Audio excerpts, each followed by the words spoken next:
Hello friends, UPPCS mains 2025 का जो हमारा डेली आंसर राइटिंग प्रोग्राम चल रहा है, इसको आगे बढ़ाते हैं और आज के क्वेश्चन को डिस्कस करते हैं। लेकिन आज के क्वेश्चन हमारा बहुत इंपॉर्टेंट है और ये इस कंटेक्स्ट में बहुत इंपॉर्टेंट है कि आज हम इसमें ये देखेंगे किसी भी क्वेश्चन के, जो किसी भी क्वेश्चन का मुख्य भाग होता है, मुख्य भाग के अंदर किस तरीके से हम अधिक से अधिक आयामों को खोल सकते हैं। अधिक से अधिक आयाम खोलने का फायदा ही क्या है? सबसे पहली बात यह है, अगर आपको 125 मार्क्स लाने हैं तो आपको अधिक से अधिक आयाम खोलने पड़ेंगे। अगर आपको हर क्वेश्चन में जो 10 नंबर का क्वेश्चन है उसमें आपको चाहते हैं कि आप 6 नंबर आ जाएं, 7 नंबर आ जाएं, तो आपको अधिक से अधिक आयाम खोलने ही पड़ेंगे मुख्य भाग के अंदर। क्योंकि जब मुख्य भाग के अंदर आप अधिक से अधिक आयाम खोलते हैं तभी आपको जो है एक तरीके से जो क्वेश्चन है उसकी सभी डायमेंशन कवर हो पाती है और तभी हमें 10 में से 7 मार्क्स, 7.5 मार्क्स जैसे वाले कंसेप्ट को हम कर पाते हैं, 7 से 7.5 मार्क्स प्राप्त कर पाते हैं। तो अगर हम अपने मेंस के अंदर देखें तो हम हर जगह मुख्य भाग के अंदर अधिक से अधिक आयाम खोलेंगे, तभी हम 125 का टारगेट अचीव कर पाएंगे। और ये अचीव करने के लिए आज हम इस क्वेश्चन के अंदर ये डिस्कस करेंगे कि किस तरीके से बहुत सारे आयामों को खोला जाए और उस आयाम खोलने के थ्रू किस तरीके से एक बेहतरीन क्वेश्चन लिखा जा सके। इस पे आज हम डिस्कस करने वाले हैं। ठीक है, तो आज का क्वेश्चन क्या है हमारा? आज का क्वेश्चन है कि जो बुंदेलखंड वाला एरिया है या आपका पूर्वांचल वाला एरिया है, वो जब वेस्टर्न उत्तर प्रदेश के कंपेयर में हम देखते हैं तो वो क्यों ज्यादा डेवलप दिखाई देता है। और उस कंटेक्स्ट में हमें यह डिस्कस करना है कि ऐसी कौन सी समस्याएं हैं, कौन से कारक हैं जो वेस्टर्न उत्तर प्रदेश को ज्यादा एडवांस क्षेत्र में कन्वर्ट कर देते हैं, वहीं पूर्वांचल और बुंदेलखंड रीजन आपके जो है पिछड़े हुए रह जाते हैं। और गवर्नमेंट अब क्या प्रयास कर रही है कि जो पूर्वांचल वाला क्षेत्र है या बुंदेलखंड वाला क्षेत्र है उसका डेवलपमेंट भी होना चालू हो जाए। इस क्वेश्चन पे हमें डिस्कस करते हैं। ठीक है, तो सबसे पहले इसका इंट्रोडक्शन लेते हैं। और इंट्रोडक्शन में हम क्या कह रहे हैं कि भाई ठीक है, उत्तर प्रदेश के अगर क्षेत्रीय विकास की हम बात करें तो उत्तर प्रदेश के क्षेत्रीय विकास की अगर हम बात करें तो एक स्पष्ट असंतुलन हमने देखने को मिलता है। जहां वेस्टर्न उत्तर प्रदेश काफी एडवांस है, कृषि के क्षेत्र में भी, उद्योग के क्षेत्र में भी, अवसंरचना के क्षेत्र में भी, आय के क्षेत्र में भी और दूसरे सामाजिक इंडिकेटर के क्षेत्र में भी। वहीं आपका बुंदेलखंड या पूर्वांचल आज भी आजीविका के संकट से जूझ रहा है। और इस संकट के पीछे कई सारे कारण हैं, मुख्यतः कई सामाजिक कारण, आर्थिक कारण, राजनीतिक कारण और इसी तरह के अवसंरचनात्मक कारण भी आपके एग्जिस्ट करते हैं। ये हमने एक ब्रॉडन वे में इनिशियल फॉर्म में चीजें बता दी। अब हम चलते हैं इसके मुख्य भाग के अंदर।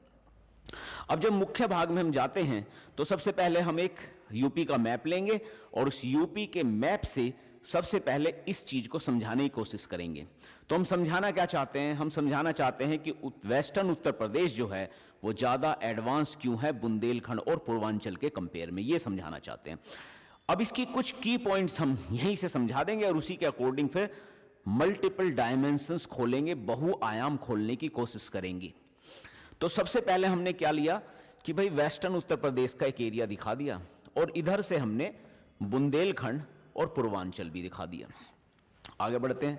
हम कहते हैं कि अगर वेस्टर्न यूपी के कंटेक्स्ट में हम देखें तो यहां ऐतिहासिक रूप से महलवारी प्रणाली, कृषि क्षेत्र की महलवारी प्रणाली रहती थी जब ब्रिटिश टाइम था। उस ऐतिहासिक समय की हम बात कर रहे हैं। क्योंकि अगर मुझे डायमेंशन खोलनी है तो मुझे डायमेंशंस अलग अलग लेनी पड़ेंगी। जैसे एक ऐतिहासिक कारण लूंगा, एक कृषि पर आधारित कारण लूंगा, एक उद्योग से रिलेटेड समस्या ले लूंगा, एक अवसंरचना से रिलेटेड समस्या ले लूंगा, इसी तरीके से कुछ सामाजिक समस्याएं भी ले लूंगा, कुछ राजनीतिक समस्याएं भी लूंगा, तभी तो एक बहुआयामी क्वेश्चन बन पाएगा और तभी आप 10 में से 7 मार्क्स किसी भी क्वेश्चन में ला पाने की क्षमता में बन पाएंगे। तभी यह क्षमता क्रिएट हो सकती है, इससे पहले क्षमता नहीं आएगी। तो हम इसे सबसे पहले ऐतिहासिक कारण से जोड़ना चालू किया। अब अलग अलग आप आयाम देखिएगा। महलवारी प्रणाली, इधर महलवारी प्रणाली है और इधर इस पूरे एरिया में जमींदारी कृषि व्यवस्था है। तो जमींदारी कृषि व्यवस्था और महलवारी कृषि व्यवस्था दोनों में अंतर है। जमींदारी कृषि व्यवस्था में कुछ ही लोगों के पास जमीन रहती है, जमींदारों के पास, जबकि महलवारी कृषि व्यवस्था में आपको पता है कि हमेशा जो जमीन का वितरण है वो ज्यादा बेटर रहता है। और यहीं से जड़ शुरू हो जाती है कि जब वेस्टर्न उत्तर प्रदेश ज्यादा डेवलप होगा और आपका जो है पूर्वांचल वाला एरिया और आपका जो है बुंदेलखंड वाला एरिया कमजोर होता चला जाएगा। यहीं से वो एक तरीके से ऐतिहासिक समय से ही ये अंतर होना क्रिएट हो जाता है। पहला पॉइंट आपका आ गया। इधर देखते हैं, वेस्टर्न यूपी को हमेशा फायदा मिलता है कि ये दिल्ली एनसीआरसी से इसकी बहुत नजदीकता है। जब दिल्ली एनसीआरसी से नजदीकता होती है, प्रॉक्सिमिटी होती है, तो उसको कई चीजों का बड़ा एडवांटेज मिलता है। किस किस चीज का एडवांटेज मिलता है? एक तो कृषि से रिलेटेड जो प्रोडक्ट हैं वो तेजी से दिल्ली जा सकते हैं, तो कृषि के विकास में महत्वपूर्ण योगदान देगा। दूसरा, उद्योग क्षेत्र भी डेवलप हो जाएंगे तेजी से, क्योंकि दिल्ली के बिल्कुल नजदीक है। तीसरा, दिल्ली के नजदीक है तो अवसंरचना का भी विकास हो जाएगा वेस्टर्न उत्तर प्रदेश में, जो कि ईस्टर्न उत्तर प्रदेश वाली जैसी चीजों में नहीं हो पाने का। तो दिल्ली से नजदीकता इसकी कई चीजों में, तो चाहे तो आप इसे थोड़ा सा यहां मेंशन भी कर सकते हैं कि कृषि के क्षेत्र में भी फायदा होगा, उद्योग के क्षेत्र में भी फायदा होगा, और एक अवसंरचना के रूप में भी इसमें आपका फायदा हो जाएगा। थोड़ा सा और खोल सकते हैं अगर हम इसे चाहें तो। ठीक है, एक कारण यहां हो गया। इसके बाद और आगे चलते हैं। यहां आपका उपजाऊ कृषि भूमि है। पूरा वेस्टर्न उत्तर प्रदेश अगर आप देखते हो तो उपजाऊ व विस्तृत कृषि भूमि है, और साथ साथ में विस्तृत नहर प्रणाली भी है। ये और भी इंपॉर्टेंट चीज है। तो पूरा उत्तर प्रदेश अगर आप देखें तो उपजाऊ है। उपजाऊ ऐसा नहीं है कि पूर्वांचल उपजाऊ नहीं है, यहां उपजाऊ भी है, लेकिन यहां साथ में क्योंकि विस्तृत नहर प्रणाली है, सिंचाई की व्यवस्था है, इसीलिए सेकंड ग्रीन रिवॉल्यूशन यहां क्रिएट हुई। तो देश की आजादी के बाद जब हम आगे चलते हैं तो जहां वेस्टर्न उत्तर प्रदेश में हम सेकंड ग्रीन रिवॉल्यूशन, जो आपकी फर्स्ट ग्रीन रिवॉल्यूशन है, सॉरी सेकंड ग्रीन रिवॉल्यूशन नहीं, सेकंड कहां से आ गई, अभी तो फर्स्ट ही चल रही है ठीक है, तो सेकंड तो अभी लेंगे हम आगे। तो फर्स्ट ग्रीन रिवॉल्यूशन जो आपकी होती है 1960 और 1970 के दशक में, वो वेस्टर्न यूपी कर पाने में सक्षम होता है, क्योंकि वहां नहर प्रणाली है, ट्यूबवेल व्यवस्था है, सिंचाई की व्यवस्था है। वहीं पूर्वांचल जैसे एरिया में ग्रीन रिवॉल्यूशन ना हो पाने की वजह से कृषि का सही से विकास नहीं हो पा रहा है, और फिर दोबारा से पूर्वांचल एरिया फिर पिछड़ता हुआ देखने को मिलता है हमें। यह भी एक बहुत बड़ी प्रॉब्लम है। इधर देखें तो इधर बेचारा एक तरीके से वर्षा आधारित कृषि देखने को मिलेगी। बुंदेलखंड वाले एरिया में आप देखोगे सूखे वाली समस्या बहुत ज्यादा होती है, पानी की कमी है, सिंचाई की व्यवस्था नहीं है, और वर्षा आधारित कृषि है जो बहुत ज्यादा जो है डेवलपमेंट जिसके थ्रू हो ही नहीं सकता है। वहीं अगर इधर देखें पूर्वांचल में तो जनरली जैसे राप्ती, गंडक जैसी नदी के कारण बाढ़ एक बहुत बड़ी समस्या है, जो यहाँ का कृषि का डेवलपमेंट तो अच्छा है, उपजाऊ जमीन भी है, लेकिन बाढ़ जैसी समस्या हमेशा कृषि के लिए एक बहुत खतरनाक स्थिति क्रिएट करती रहती है समय के साथ। तो यहाँ से विकास नहीं हो पाता है। तो इनकी वजह से एक तो कृषि का विकास नहीं हो पाता है, इसकी वजह से अवसंरचना का भी विकास नहीं हो पाता है, क्योंकि बाढ़ वगैरह आ जाएंगी तो जमीनें भी खराब हो जाएंगी, और जो आपने बनाई होंगी रोड, सड़कें, पुल, ब्रिज, ये भी कई बार जो है नष्ट हो जाते हैं। ये भी आपको चीज देखने को इसमें मिलेंगी। इसकी एक और समस्या है, प्रवासन की बहुत बड़ी समस्या है। अगर आप जो है इस पूर्वांचल में देखें और इवन बुंदेलखंड वाले एरिया में, तो प्रवासन जैसी एक सामाजिक समस्या बहुत ज्यादा है। और जबकि वहीं वेस्टर्न उत्तर प्रदेश में देखें तो वे बाहर से लोग मंगाते हैं, क्योंकि वहाँ उद्योग का भी डेवलपमेंट बहुत तेजी से हुआ है और कृषि का भी डेवलपमेंट बहुत तेजी से हुआ है। तो वहाँ से लोग और बाहर से बुलाए जाएंगे और उन्हें भी रोजगार देखने को मिलेगा। तो कई बार ऐसा भी होता है कि ईस्टर्न यूपी से हम लोगों को वेस्टर्न यूपी में काम करते हुए देख सकते हैं, प्रवासन देख सकते हैं। बाकी दूसरे स्टेटों में तो होता ही है, वो तो आप जानते ही हैं। ठीक है, तो इनिशियल फेज में हमें एक जो है मैप बना लेना है, और इसमें कुछ की पॉइंट्स के अंदर यहीं से दिखा देना है कि क्या क्या समस्याएं, कहां किस तरह की चीजें एग्जिस्ट करती हैं और वो किस तरह की समस्याएं क्रिएट कर रही हैं। ठीक है, आगे बढ़ते हैं। अब इसे हमें थोड़ा सा डिटेल में समझाने की कोशिश करेंगे, और यहीं से हमारे मल्टी डायमेंशनल एस्पेक्ट्स उत्पन्न होगा, यहीं से हमारे बहुत सारे आयाम खुलने शुरू होंगे। सबसे पहला आयाम हमारा ऐतिहासिक कारण हम लेकर चलेंगे। तो ऐतिहासिक कारण में जैसे मैंने आपको बताया ही था कि भाई जो ब्रिटिश का टाइम है, उस टाइम में अगर आप देखें तो ब्रिटिश टाइम में अगर हम देखें तो महलवारी प्रणाली है पश्चिम उत्तर प्रदेश में, पूर्वी उत्तर प्रदेश में जमींदारी, जिसके कारण भूमि के वितरण का प्रणाली बहुत बेहतरीन तरीके से यहाँ होने को मिलती है। और सिर्फ यही कारण नहीं है, कृषि वाला उद्योग वाली कंडीशन में भी जब हम देखते हैं तो आप देखेंगे कि तराई वाला क्षेत्र जो है या वेस्टर्न उत्तर प्रदेश वाला जो क्षेत्र है, इन दोनों क्षेत्रों में चीनी उद्योग या और कई तरह के उद्योगों का विकास होता हुआ दिख रहा है, जबकि पूर्वांचल जैसे एरिया में, बुंदेलखंड वाले क्षेत्र में आपको देखने को नहीं मिलेगा। तो सिर्फ कृषि का ही नहीं है, भूमि का ही नहीं, आपको जो है इसी के साथ साथ बहुत सारे उद्योगों का विकास भी आपको वेस्टर्न उत्तर प्रदेश में दिख रहा है। तो एक तरीके से ऐतिहासिक कंडीशन ही ऐसी क्रिएट होती है कि यहाँ उद्योगों का डेवलपमेंट हो रहा है और यहाँ कृषि का भी डेवलपमेंट हो रहा है, ये हमें मेंशन करना है। फिर थोड़ी सी अवसंरचनात्मक की बात करते हैं।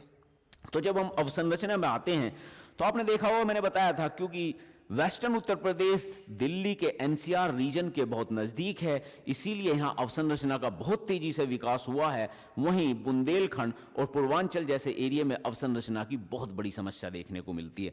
बुंदेलखंड वाले जैसे एरिया में देखा जाए अगर आप, तो इस वाली चीज़ों में अगर आप देखते हैं तो सड़क का घनत्व देखो, बुंदेलखंड में आपका 165 किलोमीटर के आसपास जो है पर 100 किलोमीटर स्क्वायर में अगर आप देखें तो 165 किलोमीटर के आसपास की रोड बन रही है। वहीं आपका पश्चिम उत्तर प्रदेश में देखें तो इससे लगभग 3 से 4 टाइम आपकी जो है सड़क का घनत्व आपको देखने को मिलेगा।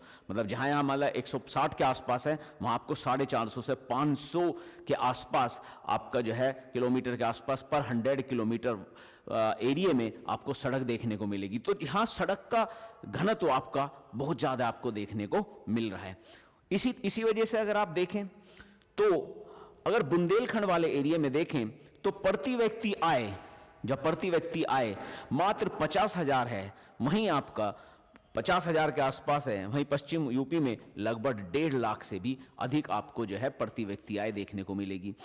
अवसंरचना का विकास ही नहीं हुआ है तो बाकी सारी चीजों का विकास ही नहीं हो पा रहा है। ना ट्रांसपोर्ट का विकास हो पा रहा है, ना उद्योग धंधों का विकास हो पा रहा है, ना कृषि का विकास हो पा रहा है। सारे कंटेक्स्ट मिलके आपके आय के उसमें आप हैवी डिस्पैरिटीज देख सकते हो इस वाली कंडीशंस में, जो कि साफ दिख रही है। मतलब आपका लगभग अगर आप बुंदेलखंड वाले एरिया को और वेस्टर्न यूपी को आप कंपेयर करते हुए चलेंगे या पूर्वांचल, आप देखोगे लगभग हर चीज में ना 2 से 3 गुना अंतर है। आय में भी 2 से 3 गुना अंतर है, कृषि की उत्पादकता में भी 2 से 3 गुना अंतर है। इसी तरीके से उद्योग धंधे में भी आपका 2 to 3 टाइम आपको डिफरेंस देखने को मिल जाएगा। तो इस तरीके से अवसंरचनाएं की कमी, ऐतिहासिक समस्याएं, और इसके बाद आपका कृषि संरचना के बारे में हमने अभी बात की थी कि जब पूर्वांचल वाले एरिया में आते हैं तो घाघरा जैसी नदी और गंडक जैसी नदी बाढ़ की समस्याएं क्रिएट करती है। वहीं बुंदेलखंड वाले जैसे एरिया में आपका वर्षा आधारित कृषि ही जो है मुख्यतः आपको देखने को मिलती है। जबकि आप जब वेस्टर्न यूपी के अंदर जाते हो तो आप देखते हो कि भाई वहां हरित क्रांति काफी तेजी से उभरी है और वहां जो नहर आधारित और ट्यूबवेल आधारित जो सिंचाई व्यवस्था है उसने जो है कृषि के विकास में बहुत महत्वपूर्ण रोल प्ले किया है। साथ साथ यही नहीं, दिल्ली एनसीआर की नजदीकता होने के कारण जो आपका रॉ मटेरियल या कच्चा माल बना है कृषि में, वो भी सीधा सीधा एक तरीके से आपका डायरेक्ट दिल्ली वाले एरिया में मूवमेंट किया जा सकता है उसका, और एक तरीके से कृषि के व्यवसायीकरण में बहुत महत्वपूर्ण रोल मिला है। इसीलिए अगर आप यहां वाली चीजों में देखें तो आपकी जो है गन्ना और बागवानी जैसी नकदी फसलों ने कृषि को और समृद्ध बना दिया है, और ज्यादा चीजें समृद्ध बना दी है। और इसी तरीके से आपका मिट्टी वाला जो मैटर है वो तो देखो दोनों तरफ ठीक ठीक है। वेस्टर्न यूपी में मिट्टी की उपजाऊ है, ईस्टर्न यूपी में भी मिट्टी की उपजाऊ वाली बहुत ज्यादा समस्या नहीं है। यहाँ बुंदेलखंड वाले एरिया में हम मिट्टी की जो है उपजाऊता के ऊपर थोड़ी सी समस्या जरूर देखने को मिलती है। ठीक है, अब आर्थिक कारण आते हैं। आर्थिक कारण में हम बात कर ही रही हैं क्योंकि दिल्ली के पास होने की वजह से वेस्टर्न उत्तर प्रदेश को और भी बहुत सारे चीजों में हेल्प मिलता है। उसमें उसे एफडीआई बहुत तेजी से अट्रैक्ट देखने को मिलती है और निवेश भी बहुत हाई है। एफडीआई और निवेश का तेजी से आकर्षण आपका होता है। और ये चीज आप देख सकते हो, नोएडा, ग्रेटर नोएडा और गाजियाबाद वाले जैसे एरिया में अभी आपका जब आपका समिट हुई थी इन्वेस्टमेंट समिट, उसमें लगभग इन्वेस्टमेंट समिट का 45% के आसपास का निवेश इन्हीं 3 क्षेत्रों में जो है आपको देखने को मिला। ठीक है, तो ये एक इंपॉर्टेंट क्वेश्चन है जिसकी वजह से ये कंडीशन होती है। और दिल्ली एनसीआर के पास होने की वजह से इसे एक बड़ा बाजार भी मिल जाता है।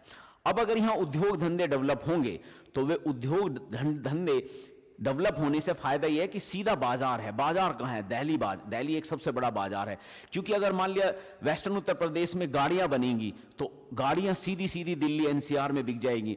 अब अगर आप जो है गोरखपुर में गाड़ी बनाओगे तो दिल्ली एनसीआर में गाड़ी लाने में और उसको जो है पहुंचाने में बहुत हैवी खर्चा होगा। और जो कंपोनेंट हैं, कई बार आपके कंपोनेंट इंपोर्ट करने पड़ते हैं, विदेशों से भी मंगाने पड़ते हैं। दिल्ली एनसीआर रीजन में क्या है, दिल्ली से सीधा आपका आया, आपका जो है फ्लाइट से सीधा हमने मंगाया और सीधा जो है दिल्ली एनसीआर में ले गए। अब गोरखपुर जैसी वाली स्थिति में ये समस्याएं कई बार आपको देखने को मिली है, मतलब स्पेशली जब पूर्वांचल वाले एरिया में आपको देखने को मिलेगा ये समस्या आएंगी। तो लगातार जो है अलग अलग आयाम हम खोल रहे हैं। हमने देखा कैसे कृषि से आधारित अवसंरचना, ऐतिहासिक कारण की भी पहले डिस्कस किया और आर्थिक कारण की भी डिस्कस हमने यहाँ किया हुआ है। अब इससे अगला चलते हैं, सामाजिक समस्याएं और प्रवासन एक बहुत बड़ी समस्या है। अगर आप देखें तो पूर्वांचल और बुंदेलखंड वाले एरिया में आपका प्रवासन एक लगातार आपको देखने को मिलता है, स्पेशली जो है सीजनल प्रवासन जो होता है, मौसमी प्रवासन जो होता है। इसी वजह से इस वाले एरिया में क्या है कि मैक्सिमम कृषि का बहुत ज्यादा डेवलपमेंट ही नहीं हो रहा है। कृषि का एक तरीके से आप कह सकते हैं कि फेमिनाइजेशन ऑफ एग्रीकल्चर हो रहा है, कृषि का स्त्रीकरण हो रहा है।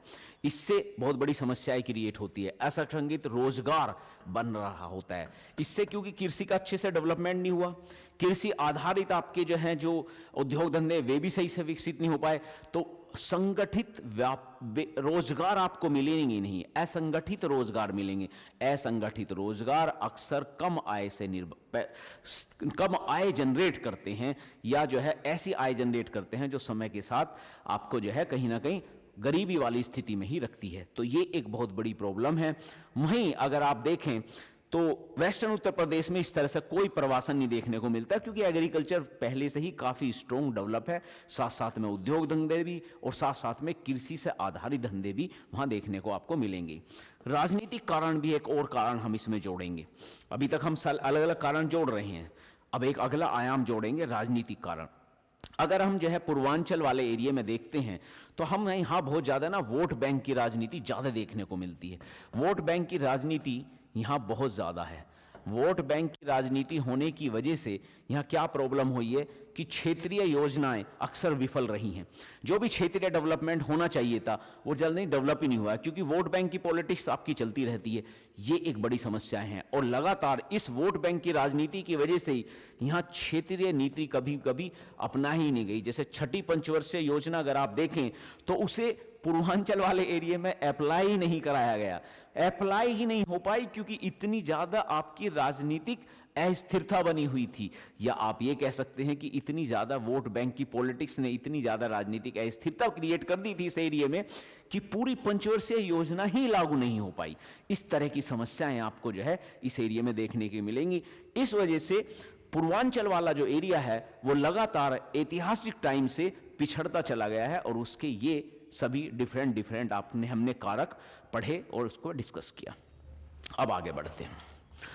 अब अगला चीज है कि भाई जो क्षेत्रीय असमानताएं हैं इसे कम करने के लिए गवर्नमेंट क्या काम कर रही है। तो ठीक है, क्षेत्रीय असमानताएं हैं तो क्षेत्रीय विशिष्ट कार्यक्रम चलाने पड़ेंगे, वो चालू किए हैं।